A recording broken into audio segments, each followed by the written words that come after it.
Published anonymously in 1818, Frankenstein, or The Modern Prometheus, is Mary Shelley's groundbreaking Gothic novel and one of the earliest works of science fiction.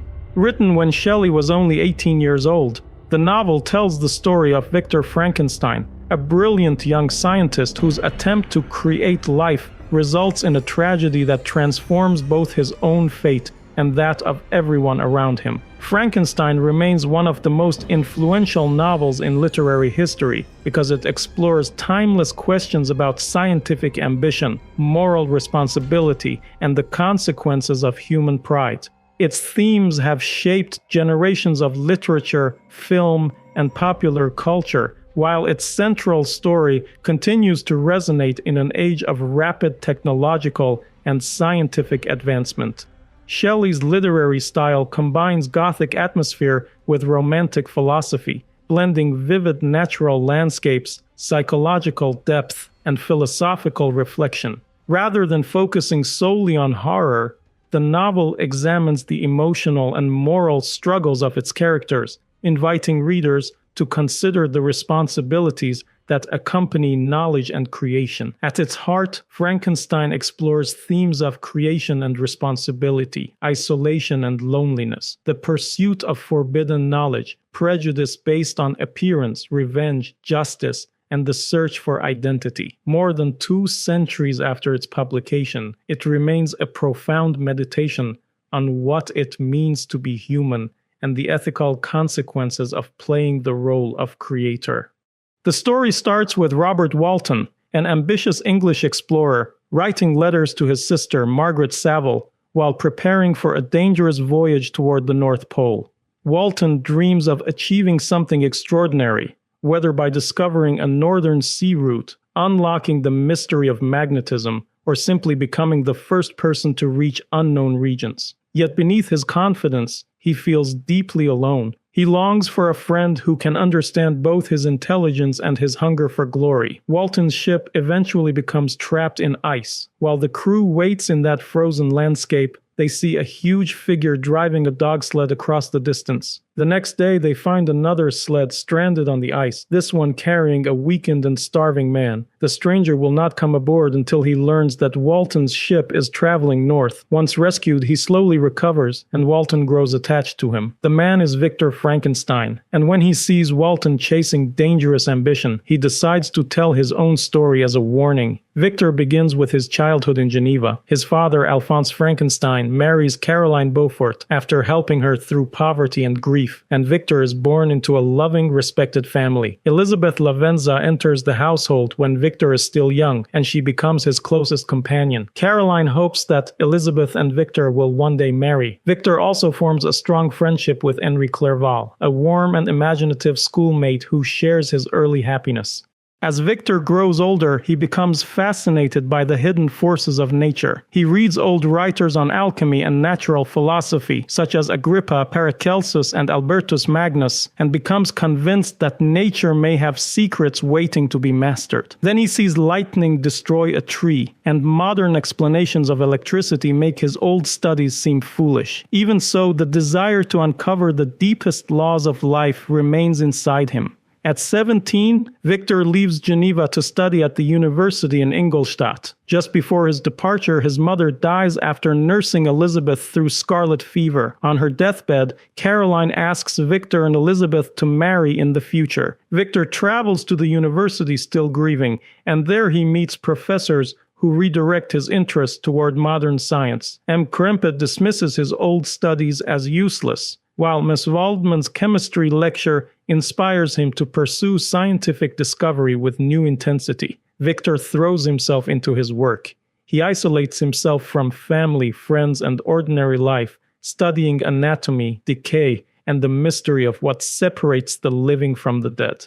Eventually, he discovers the secret of giving life to lifeless matter. Instead of pausing to consider the responsibility of such power, he secretly builds a large human-like creature in his apartment, imagining that a new species may one day honor him as its creator.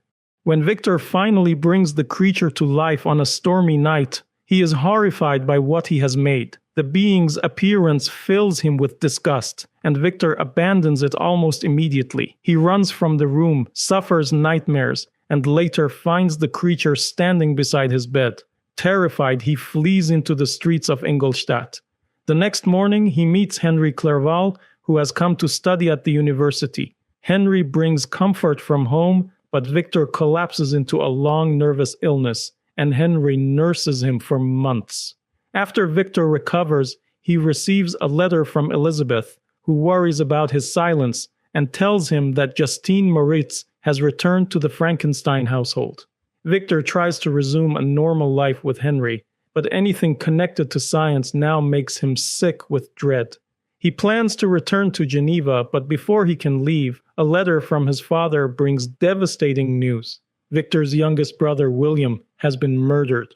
Victor rushes home. When he reaches the area near Geneva, the city gates are already closed, so he spends the night outside. Near the place where William's body was found, Victor sees the creature he created moving through the darkness. He immediately believes the creature killed his brother, but when he returns to his family, he learns that Justine, an adopted servant of the Frankenstein household, has been accused of the murder because a picture that belonged to William was discovered in her pocket. Victor knows she is innocent, but he says nothing about the creature because he fears no one will believe him. Justine confesses under pressure, though she privately insists to Victor and Elizabeth that she did not kill William. She is executed and Victor is consumed with guilt. He understands that his secrecy and his creation have now caused 2 deaths, William's murder and Justine's wrongful punishment. His grief becomes so intense that he considers suicide, but he holds back for the sake of his father and Elizabeth. Seeking relief, Victor travels into the mountains near Chamonix. Nature briefly soothes him, but on the glacier of Montanvert, the creature appears. Victor curses him and wants to attack, but the creature is stronger and more controlled.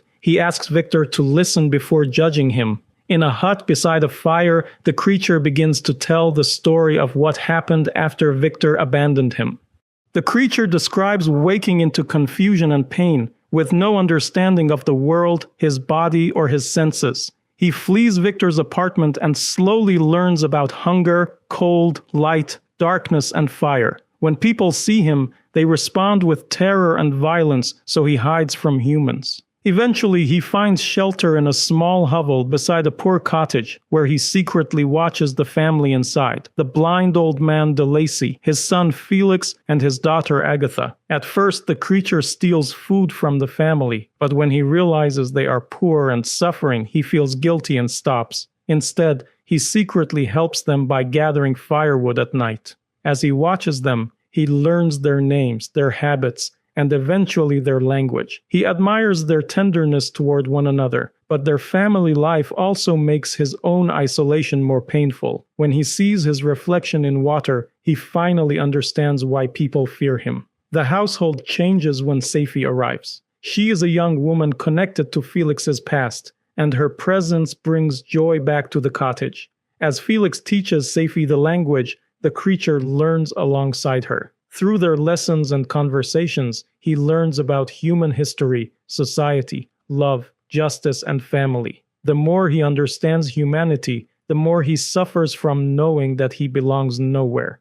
The creature also pieces together the de Lacy family's story. They once lived in Paris, but Felix helped Safi's father, a Turkish prisoner, escape unjust punishment. As a result, Felix, Agatha, and de Lacy lose their status and wealth and are forced into exile. Safi, raised by a Christian Arab mother who taught her independence, refuses to return to a restricted life in Turkey and escapes to reunite with Felix. While searching in the woods, the creature finds a satchel of books. He reads works such as The Sorrows of Werther, Plutarch's Lives, and Paradise Lost. These books shape his understanding of emotion, virtue, rebellion, and creation. Paradise Lost affects him most because he compares himself both to Adam, abandoned by his maker, and to Satan, rejected and miserable. Then he finds Victor's journal among the clothes he took from the apartment and learns the ugly details of his own creation, including Victor's disgust.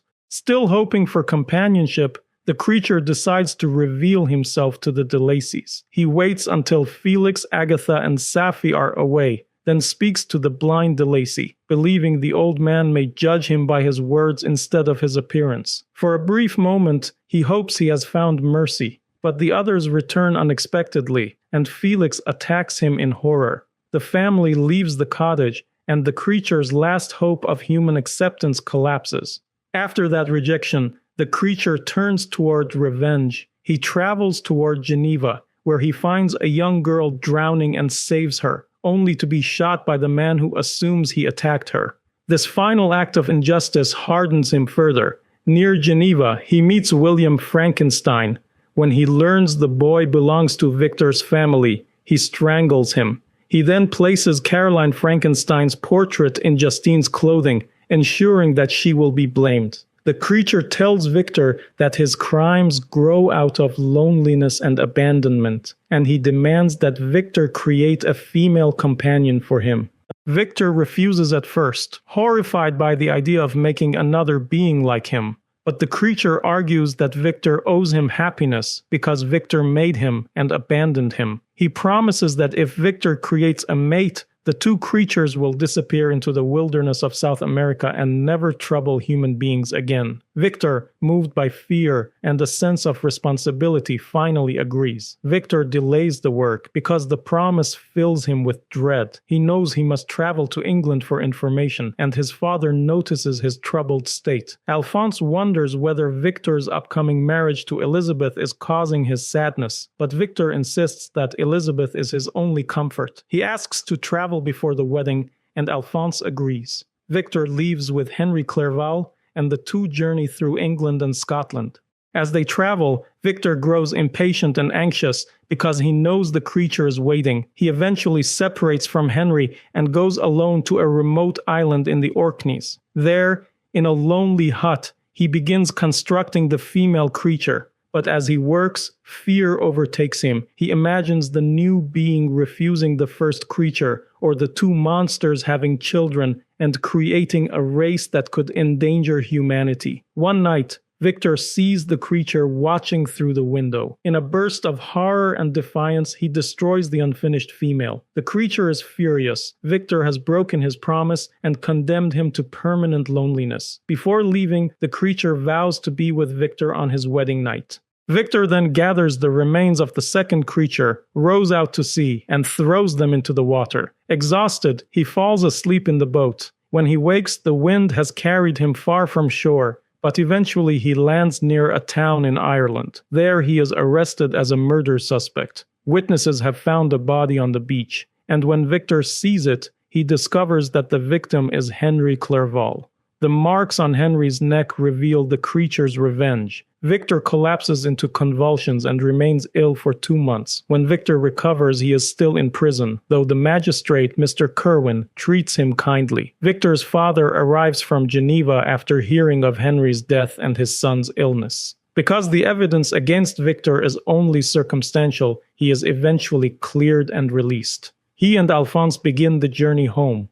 On the way back, Victor receives a letter from Elizabeth. She worries that he may love someone else and offers him the chance to be free if that is true. Victor answers that she is the source of his happiness, but the creature's threat hangs over him. He assumes the creature plans to kill him on his wedding night, so he prepares himself for a confrontation. He promises Elizabeth he will reveal his terrible secret after they are married. Victor and Elizabeth marry and travel to a family cottage for the night. Victor is consumed by the expectation that the creature will come for him. Wanting to protect Elizabeth from the sight of the monster and the violence he expects, he sends her to her room while he searches the house. Then he hears her scream. In that instant, he understands the creature's true meaning. The revenge is not to kill Victor directly, but to destroy the person he loves most. Elizabeth is dead.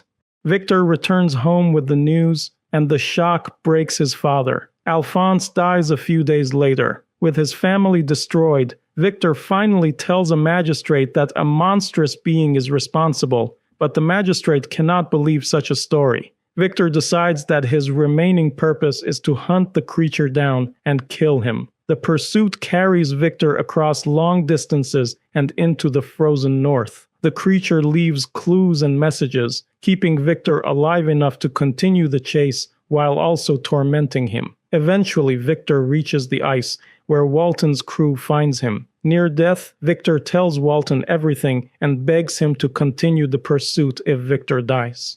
Walton resumes his letters after Victor's story ends. He believes Victor, but his own expedition is falling apart. The ship remains trapped in ice, and the crew asks him to turn back if they are freed. Victor tries to inspire them with the language of honor and glory, but the men are exhausted and afraid. When they ask again, Walton agrees to return home rather than sacrifice them for his ambition. Before the ship can leave, Victor dies. Soon after, Walton hears a sound from the room where Victor's body lies, and finds the creature standing over him, grieving. The creature tells Walton that he suffers from guilt and sorrow, even though he has committed terrible acts. Victor's death leaves him with nothing more to seek. He says he will go far away and destroy himself, then leaves the ship and disappears into the darkness. In the end, the story becomes more than a tale of a monster. It is a warning about ambition without responsibility, creation without care, and revenge that destroys both the guilty and the innocent. Victor wants glory and knowledge, but he refuses to love or guide what he brings into the world. The creature wants companionship, but rejection turns his pain into violence. By the time their chase ends in the Arctic, both creator and creation are ruined by the same terrible loneliness.